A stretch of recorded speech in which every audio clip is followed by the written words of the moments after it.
Hi, I'm Anjay Jota, and I'm a PM on the Azure Intelligence Solutions Group. And with me today is my colleague, Dave Armour. You want to introduce yourself? Hi, I'm Dave Armour. I work with Anjay. I specialize in customers using our solutions in the manufacturing industry. Right, and we're here today to talk to you about how we designed, researched, and built a solution that we think will help manufacturers get started very quickly and with no data science experience, modernizing their factory lines with AI at the edge. So on the agenda for today, we've got what is the intelligent edge and our products that make it up. The Azure Stack family are a family of products that are designed to bring intelligence and Azure services right to your data center or other location. Kind of the efforts we've done to make developing and creating content and programs for the Azure Stack family easier.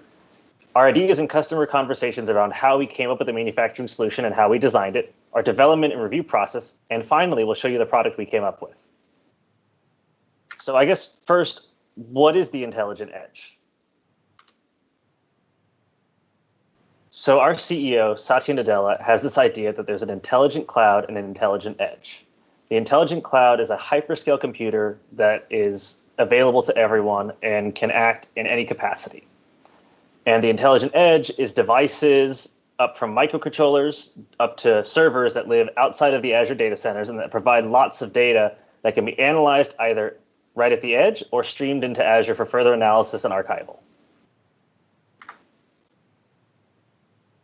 So when you combine these two approaches of the intelligent cloud and the intelligent edge, you get what's called a hybrid cloud. And so a hybrid cloud is great for quite a few reasons. You get the ability to operate in areas with little or no connectivity. You can cache things and then submit them up to the cloud whenever you get internet connection back. You can maybe meet some regulatory requirements. Things like data has to stay within the boundaries of a certain country. Or even, I need to speed up things and I need low latency because I need results now. Maybe you're dealing with some very time-sensitive process and you don't want to worry about the bandwidth limitations to the cloud. It's also a great reason to use a hybrid approach. And most enterprises that we talk to don't ever totally use an enterprise cloud or an enterprise edge. They use a combination of both. Again, it's that hybrid approach or multi-cloud strategy that allows customers to have the flexibility of choice to meet their needs and allows Microsoft to provide an array of options that make our customers happy. So the Azure Hybrid family consists of three parts. There's the Azure Stack Integrated Systems and Azure Stack Edge, which make up devices that sit outside the customer data center and provide Azure APIs. There's Azure Arc, which is a way to manage artifacts in any data center on any device through Azure, and Azure IoT, which is about very small devices analyzing and provisioning thousands and hundreds of thousands of those devices, getting all that data, aggregating it, and making sense of it, and allowing it to accelerate your business. So when we think about this, let's talk about the Azure Intelligent Edge and Cloud Taxonomy, how Microsoft sees different segments of this continuum. So at the smallest level, there's the microcontroller, which is things like Azure Sphere with secure Linux OS that's hardened against attack. And the next level up is IoT devices and edge devices. These are devices that can aggregate data from multiple sensors or maybe add a little bit logic of their own, or they need more power, like analyzing video at the edge. And further up from that are edge appliances, like Azure Stack Edge, which allows for purpose-built hardware-accelerated machine learning at the edge. And further up is Azure Stack Hub. Azure Stack Hub provides full Azure services at the edge, with a full portal, the full set of APIs that you come to expect from Azure. And of course, at the farthest end of the continuum is the hyperscale cloud, with regions that span the globe and can be scaled up at will. So the parts we're going to focus on today are the Azure Stack Edge and Azure Stack Hub. David, if you'd like to talk about the Azure Stack portfolio. Sure. When we talk about Azure Stack Edge, we're really talking about a cloud-managed appliance. This is an appliance that you can put into a remote facility, and then you manage it from Azure. This allows you to provision resources like machine learning at your edge or IoT solutions at the edge. Again, you manage this from within Azure, and you reach into that device remotely. Another handy capability is devices that you can, as the network is free, stream up the data back to the cloud so you could do future analysis on it. Azure Stack HCI is a way for you to modernize your operations around your virtualization technologies that you're already familiar with. This is kind of an ideal solution in your branch office or for high performance workloads. Azure Stack Hub is a cloud native integrated system where you get an entire instance of the Azure cloud that you could put within your own facility. That autonomous cloud can be disconnected from the internet or connected to the internet. You have the choice for doing that. And it allows you to meet your data sovereignty and maybe your contractual responsibilities, as well as start to modernize using cloud native technologies within your corporate network. Sounds great. So I think what we're going to go into today are, again, Azure Stack Edge and Azure Stack Hub. Let's take a little bit deeper dive into those products. So as David said, Azure Stack Hub provides an autonomous cloud on premises that's great for disconnected solutions, things that require regulatory approval or regulatory boundaries for your data, and application modernization to take legacy applications that exist in systems of record that are legacy and upgrade them to modern microservices-based or Kubernetes-based applications. So that's an extension of Azure, which means it has the same tools, the experiences, the deployments, the application patterns, operations, and automations. And we have a lot of Azure services available on premises. We also have a lot of them coming soon. David, if you'd like to talk about the services that are coming soon, since that's what you do every day. Currently under development are IoT Hub and Event Hubs. Those are full resource providers that will allow you to do advanced messaging as well as IoT management and two-way communication between them. Kubernetes, based on our AKS service in Azure, allowing you to manage your container applications. SQL 2019 is also under development. We will be bringing high-scale, high-volume SQL capabilities in later this year, hopefully. As well as you can see blockchain, cognitive services, stream analytics, and API management. Right. So as you can see, we're constantly bringing new services down from Azure to Azure Stack Hub. This is, again, like that consistency and innovation flow that we always promise, that we're working to take the things that we build for the hyperscale cloud and bring them down to the public, to the hybrid cloud and the private cloud. Azure Stack Hub is offered as a purpose-built integrated system, which means that the hardware, the architecture, and the system topology, as well as deployment services, are all provided by a single point of contact. You work with your hardware provider to order the system, and then it gets delivered, set up, and integrated to your network in a white glove experience. This also means that you have one area for support. If something breaks with the hardware or with the software, you still go to Microsoft, and we work with the hardware provider to make sure you get taken care of. This provides a seamless experience that allows you to work on what you care about, developing applications and growing your business. Right, Anjay. A lot of those things, people used to do it all by themselves, and having automated processes for each of those really makes a big difference for adopting cloud technology inside your own facility. Yeah, absolutely. Application modernization is a huge benefit of Azure Stack Hub. So then there's Azure Stack Edge. It's a purpose-built device. Our current model is a 1U server class device, and it provides hardware-accelerated machine learning. It has FPGAs on board that allow us to use specially built ML models and accelerate them way faster than they could ever run on a CPU. We also have a few new features coming out for Azure Stack Edge, which includes the ability to have GPU hardware on board based on NVIDIA's T4, which will allow us to further accelerate our machine learning inferencing capabilities. We have Edge Compute, which is the ability to run VMs, containers, and Kubernetes clusters on some Azure Stack Edge devices. And this is all managed and provisioned through Azure. So this means that you pay by the month for an Azure Stack Edge. You can literally go to the Azure portal, hit new, and one will show up at your doorstep. And you get it all you can eat for 1 month. So again, this is what's coming in the future. The ability to have hardware accelerated learning with NVIDIA T4 GPUs or Intel FPGAs. You can use Azure ML or your own system and tool chain to develop ML models. And you can train at the edge with a GPU-based device. We have Edge Compute with the ability to run Azure VMs and scale across and build a Kubernetes cluster. And of course, this is all managed from Azure, and with Azure Arc, you'll be able to manage these workloads as well from Azure and create policies. And there's a cloud storage gateway that, as David mentioned, you can take data, copy it from your network to the device, and when bandwidth is free or you get an internet connection back, or at a certain time of night or day, that data will be streamed to Azure for further archival and analysis, allowing you to take data out of your local location. Hardware accelerated machine learning on Azure Stack Edge allows us to get data locally where it's generated to get immediate results. These are things like, if I have a lot of video to analyze, I don't want to ship all that data over the internet and bring the results back. I can simply analyze the data, throw away anything that's useless, and then only send the relevant things to the cloud. That saves me money, it saves me time, it saves me bandwidth, and it saves me space. And you can take action on things that connect to local systems or are behind a firewall.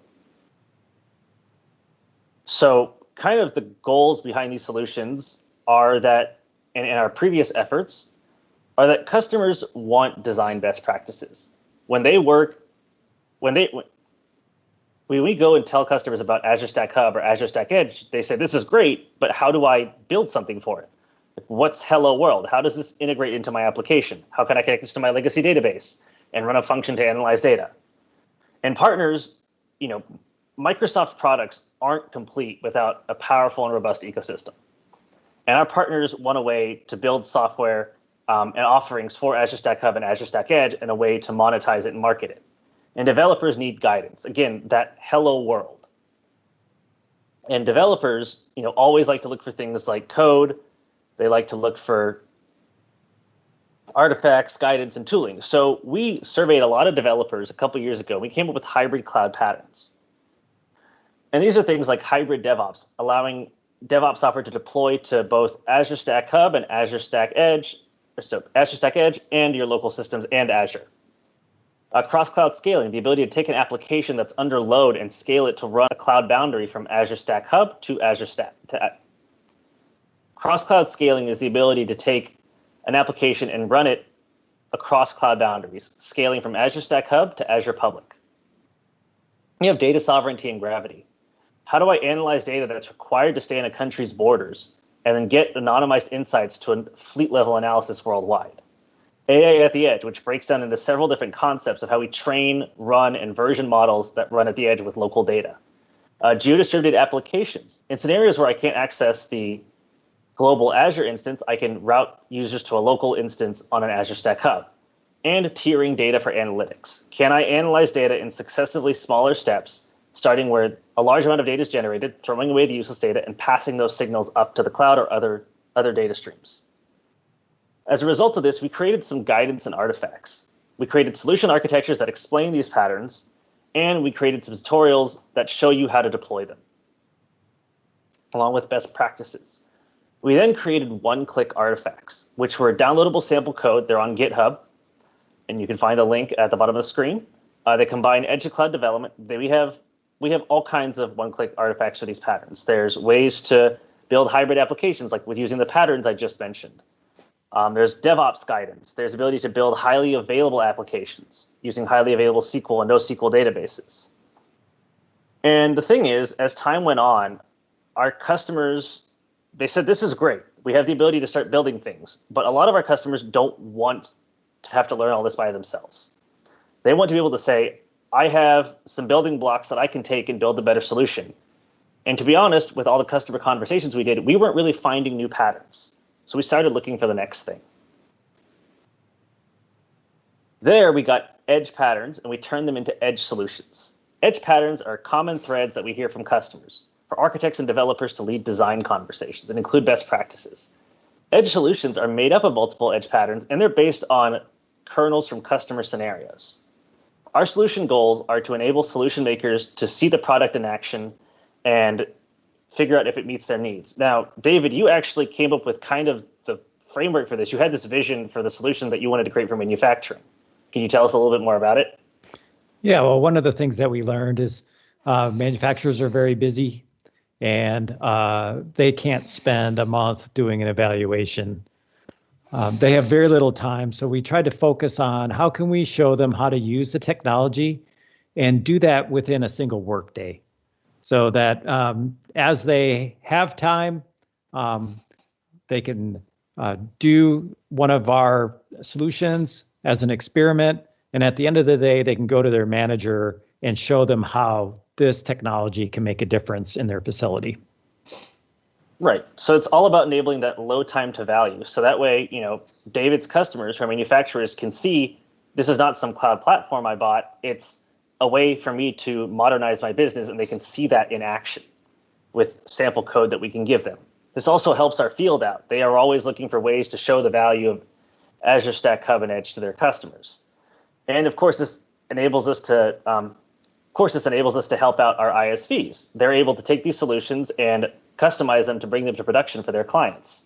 And of course, if a customer is large enough and they have their own development staff, the code is available for all of these on GitHub, so they can take it, break it apart, tinker with it, and build something totally new that meets their needs. So our current solutions that are here today are retail and healthcare focused solutions. We've got the ability to detect out of stock items on store shelves using Azure Stack Edge and a machine learning model. Footfall data collection, which is data collection of things that happen inside stores, the ages of the people who walk in, the number of people who walk in, how happy or sad they might be, and where they go, and processing that in an anonymized manner. And of course, we have a big solution for personalized retail. How, while respecting privacy, we can provide recommendations that are tailored to your shopping preferences and needs. And our new vertical for this year is healthcare, where we brought the Fire Server, which is the fast healthcare interchange resource, which allows healthcare facilities to communicate back and forth using a common language. We've brought Microsoft SaaS service as a standalone service to Azure Stack Hub and Azure Stack Edge, so they can run this server locally. And we're working to bring a medical imaging platform to Azure Stack Hub, which will allow facilities to train and derive data from images and scans located on the network's premises. Kroger actually helped us with our out-of-stock detection model, and Sunrise Technology, their technology division, uses Azure Stack Edge as a retail as a service platform, which uses live video analytics on Azure Stack Edge at certain stores and enables those personalized guiding experiences. So we've found these success with these other verticals, retail and healthcare, and then we pivoted to manufacturing. And David owns the manufacturing vertical on our team. And David, why did we want us to tackle manufacturing next? Why is this so important to our product? Yeah, manufacturers have facilities all over the world. Many of those locations have really bad network connectivity. Also, their operations inside the plant really can't depend on an internet connection. So largely, they want to be able to operate autonomously, yet get the value that they find in the cloud. So what we did is we actually went out and talked to a number of our manufacturing customers to kind of understand what they'd like to do on the edge, what's important for them there. And one of the things that we heard over and over again is, they'd like to do things with video and analytics, but, sending up video streams to the cloud really doesn't make a lot of sense. So they'd really like to take advantage of our Azure Stack family of portfolio to try to build a solution where they can do analytics to do things, for example, quality control or part identification, all within the edge. Right, so that makes a lot of sense. So based on David's customer research, we picked manufacturing as the next vertical to work on. Then we moved into the design phase. And so this is where David took the scenarios from customers, and maybe you can give us some of those I can statements that your customers wanted, and then we translated those into other requirements. Yeah, one of the things that we heard loud and clear is people are curious in video analytics at the edge, but they really don't know how easy it is to get going on that. So one of the I can statements that we have is, I can set up a proof of concept in a single day. Another I can statement that we learned is, I can set up a prototype without requiring any experts like data scientists to complete the task. So these types of I can statements really gave us an insight into kind of the scope of what it is we needed to build. Right. So those are the I can statements, which formed like the general scenarios that we wanted someone to be able to do. So let's actually talk about the personas. Like who in the factory would end up using these? Because you said that you didn't want a data scientist to have have to take on this project, but who would end up using this, and how do we design for that? Yeah, the people who see the value of this are the people in the factory.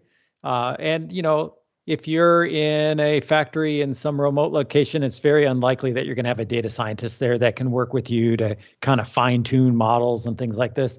A lot of these folks don't even know a lot of the terminology that we use in machine learning. So we really zeroed in on the person who has a task to do in the factory related to producing high quality products. Right. So yeah, that makes a lot of sense. We want to make it easy for someone to use. One of the ICANNs is get started within a day. And so we broke those down into what parts of that ICANN are reliant on the backend API for things to handle models, things to handle images, a web service, and the UX. How do we make it easy for someone who's never done machine learning in their life to click 1, 2, 3 and see it in action? And then, with all that data from the ICANNs, the UX, the API, and the personas, we had to figure out where this thing will run. So, David, you mentioned the Azure Stack family, but we kind of made a choice about Hub versus Edge. How did we arrive at that choice? Yeah, we kind of arrived at Edge because this is something that we want people to be able to do in a single day without a large investment, right? And with Azure Stack Edge, you can get the device. It's a monthly fee. You can have it shipped to your facility. We handle all of the shipping. It's first party. You just deal with Microsoft, you order it straight from the Azure portal, and it shows up. It's a really easy way for you to get started. What we believe, however, is after people see the value of this, they'll want to invest in it even more. And along that, they might want to start to do like model retraining, all autonomous within their facility. And that might lead to a larger device, such as you would get with an Azure Stack Hub. Yeah, so that makes a lot of sense. So let me actually show you some of the ICANN statements that are actually straight from the document we handed off to the devs. So things like I can add a camera, use it to register a part, which means train a model that says I will look for this part, and then reliably detect that part in a video feed, at 15 frames per second with a current detection rate in the maximum of 2 parts. So that scenario, you see it has a target for success. It has some constraints, so we're not trying to boil the ocean, but it's also very specific, so the developers and the testers know exactly the targets they have to hit. Right, and we got more specific on this by calling up customers and finding out exactly how they would measure us for a successful prototype. Right, exactly. And sometimes things that customers give us are a little bit more fuzzy. For example, that second one, I can easily install the solution on an Azure Stack Edge device managed by Azure. Easily varies for a lot of people, but David, tell us the kind of experience that your customers are looking for. Yeah, we're focused on people who don't have a lot of pre-training or previous knowledge. We're also trying to target people who are not experts in machine learning or even in an Azure Stack Edge device. Right. So and so that's important, that it be easy to use, easy to set up, easy to manage. And go ahead, David. Well, we'll also test this as we go through different iterations. We'll have people come in, or we'll ask them remotely to install and give us feedback on this, and we'll find out whether or not they thought it was easy or not. Yeah, actually, the most important part of all this, we're talking about customer conversations, the backgrounds. The most important part is that we have a tight feedback loop with our customers and users. That way we can make sure we're always on the right track and we're not wasting resources. That's right.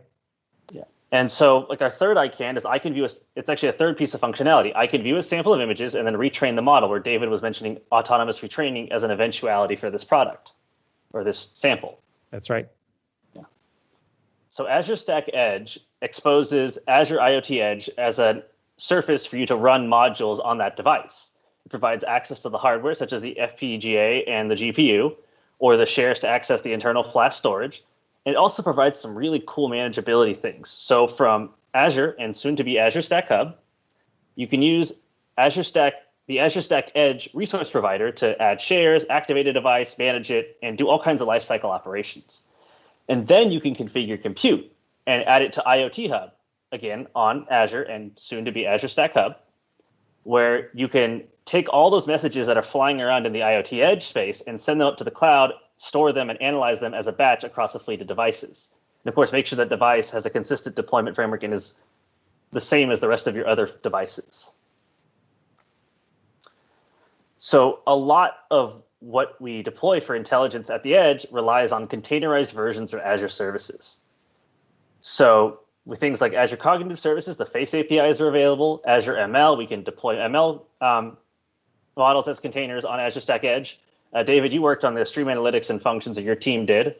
How do those compare to the cloud-based ones? Well, the cloud-based ones, you configure it all within Azure. With the containerized versions, you configure them in Azure and then push them out to the edge.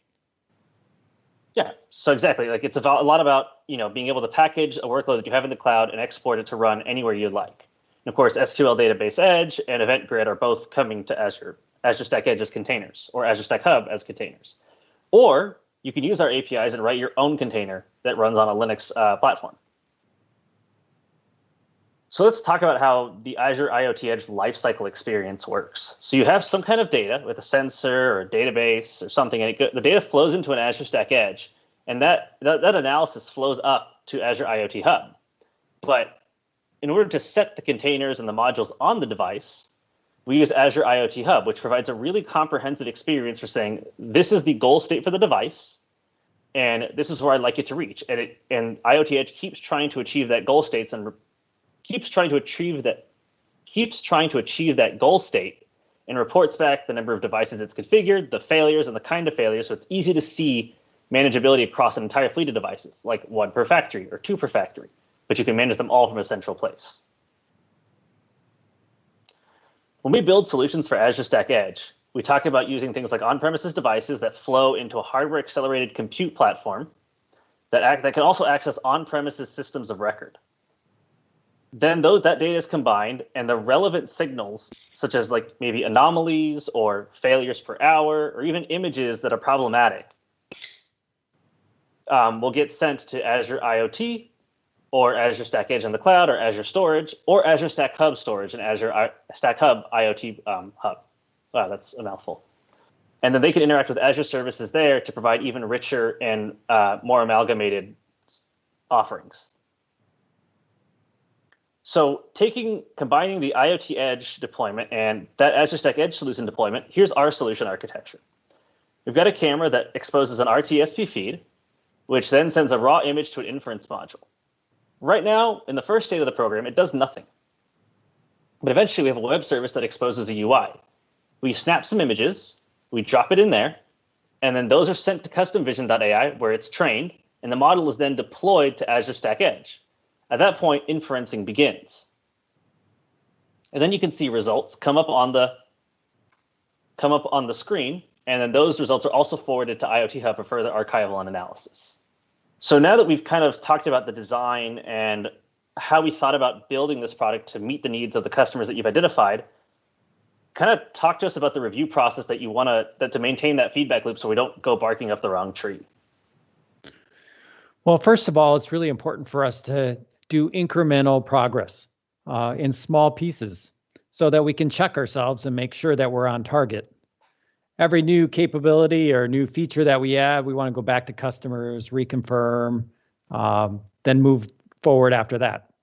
So we expect more customer conversations, more learning as we go. The same is true with our design research. That's, again, a very iterative thing we want to do after every sprint. Make sure that we're on target for anything new that we're adding into the product, and also making sure the things that we previously had in the product still work for everyone.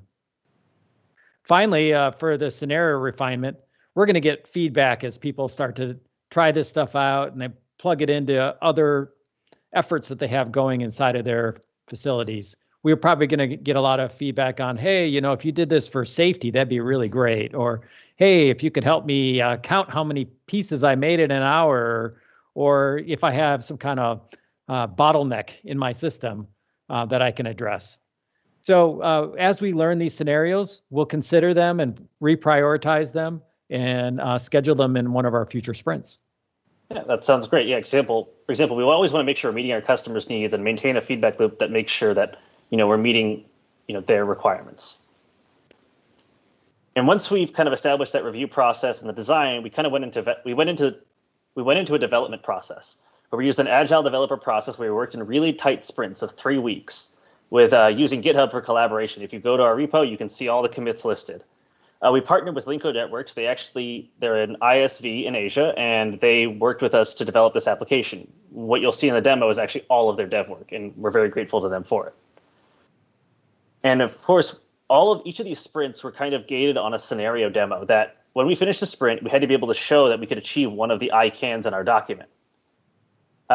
David, you kind of came up with the sprint process. Do you want to kind of talk more about how we brought Agile into this conversation? Well, we assumed Agile from the beginning, since we need to get this thing quickly out. We just like feedback on a product, we need to get feedback on our team and how we're developing stuff. And so Agile is really the way that we needed to go for doing that. I will say one thing that's kind of interesting is since Linker Networks is over in Taiwan and we're in completely different time zones, we use that to our advantage. So at the end of our day, we can tell them what to work on for their day. And then when we get into work in the morning, we can see what they've done, try it out, and then give them feedback for the following day. Yeah, that schedule difference has actually been really helpful because it allows us to maximize the time that we have for development. So now that we've talked about the design, the requirements, the review process, and the development process, we actually had to go build the thing. So let me show you what we came up with. I'll go ahead and show you a demo of our current stage manufacturing solution. So here is the current UI. It looks very similar to some of the mockups we created. And let me go ahead and register a new location. This would be like an area in a factory. For example, production line 1. I need to be able to type first. This is basically what the camera is going to be pointed at, right, Anjay? Yeah, exactly. So this is going to be pointed at a production line that makes cats. Not real ones, but 3D printed ones. Toy cats. Yeah. Save it. And then we need to add a camera. So this solution relies on RTSP cameras. That's a very standard video streaming protocol. So cat line 1. And I have a handy dandy RTSP URL. And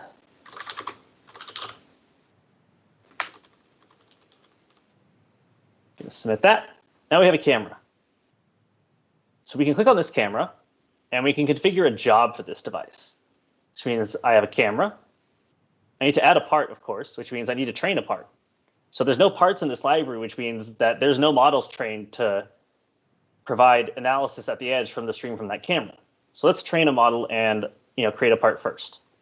So it's cat toys, plastic cats. Notice that we don't have terms like train a model in the screen anywhere because we're trying to target somebody who doesn't have expertise with machine learning. Right, exactly. I'm actually using words that we've kind of found to be too technical for the audience we're trying to hit here. So we made sure all the language made sense to the personas that we're going to use it. I already have a camera registered, cat line 1. So I'm going to hit play. And I'm going to capture some training images. I need at least 16 for custom vision to work properly.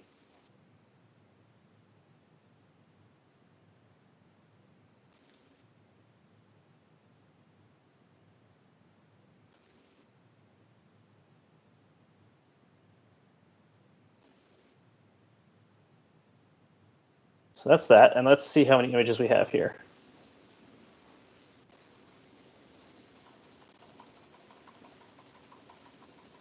Let's go all the way to the beginning there. Say, we're going to label it.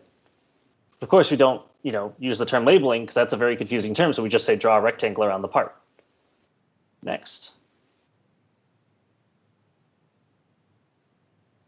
Next.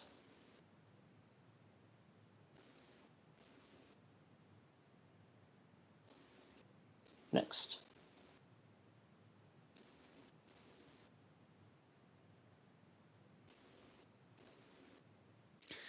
Now, Anjay, I know people watching this are probably thinking, hey, this could have been better here or there.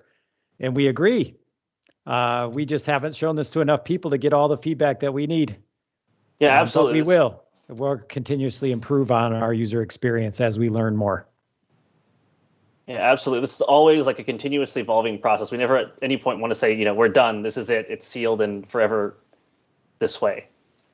That's, kind of what makes the cloud so great is that we can innovate at that kind of speed and we don't have to worry about boxing up the software. I'm going to keep labeling here because I think I took a lot more pictures than I was supposed to.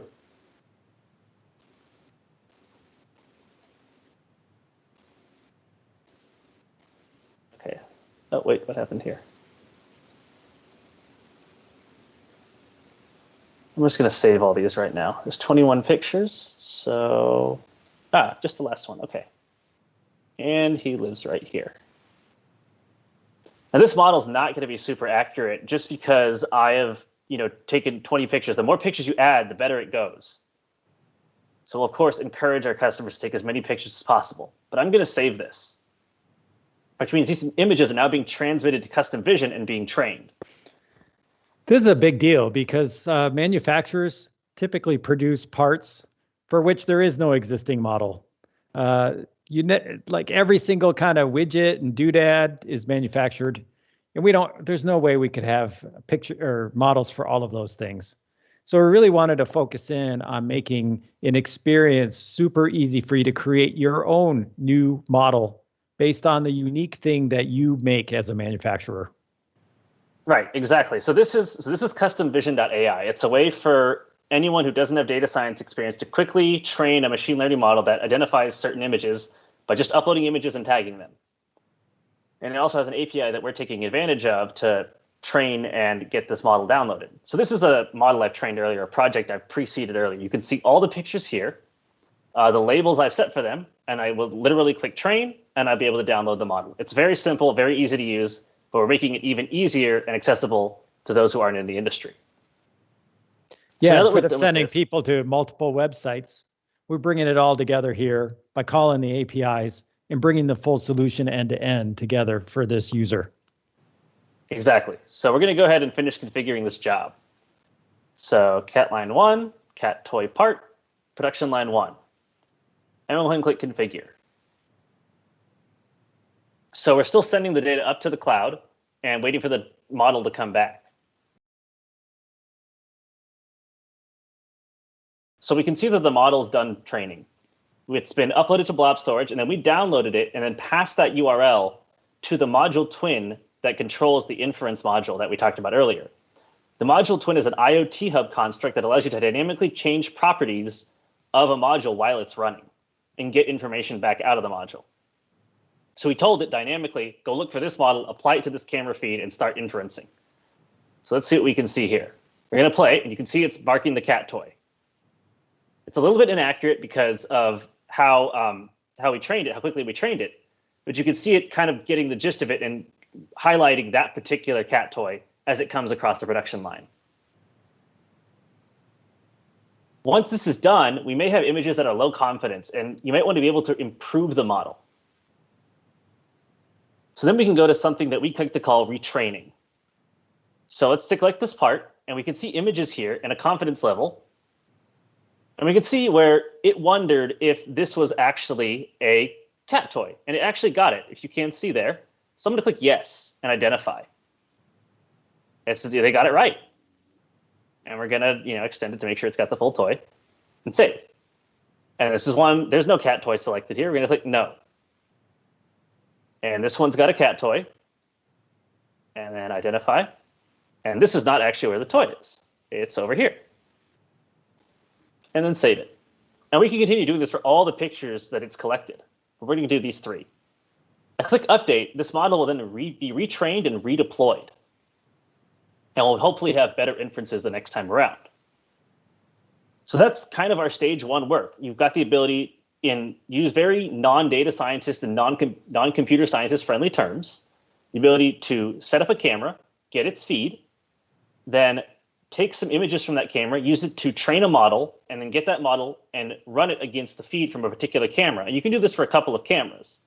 And even further, we can take low confidence images, retrain them, and then provide an even better model. And again, this is all for someone who the day before didn't know what data science or how this worked. And yeah, one of the things I really love about this, Sanjay, is it involves the person with the expertise about that part, which is the person working in the factory. And it allows them to share their knowledge with our machine learning system without them needing to be an expert in machine learning. Right, exactly. So now that we've got these scenarios and these ICANNs down, what are the next ones? Like, what's in the future for us? David, can you talk about like what you'd like to see go forward, happen with this product going forward? Well, first of all, we're of course always improving our Azure Stack Edge form factors, as well as our Azure Stack Hub form factors, making form factors that are appropriate for different verticals. In manufacturing, often you don't have a data center to go and plop a rackable server into. So we'll be working on new form factors. The key scenarios we're really looking at is not just part identification, but within a part, are there defects that need to be identified? And then, as we mentioned earlier, how do I count how many parts are in a location so that I can do things like know how much was manufactured in a day, or know if there's a backlog within my manufacturing processes that I need to address.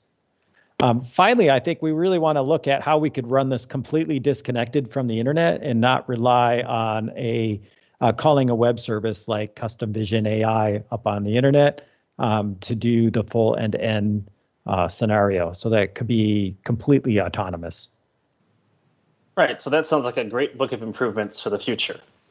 So that's kind of what we've got today. Here's what you as a viewer can do next to get started with Custom Vision, Azure Stack Edge, or these patterns and solutions that we've made available. So we've got a few aka.ms links that show you some solution architectures, some tutorials, and the code for manufacturing solutions like these and other solutions we put on the internet. You can reach out to us if you're an ISV and you want to be able to publish your solution on Azure Stack family, either that's Azure Stack Edge or Azure Stack Hub. And in the future, we'll be having a hybrid virtual event where we'll talk about these kinds of scenarios a little bit more in depth. So that's all we have for today. Thank you to everyone for tuning in and watching, and have a great build. Thanks everyone for your time.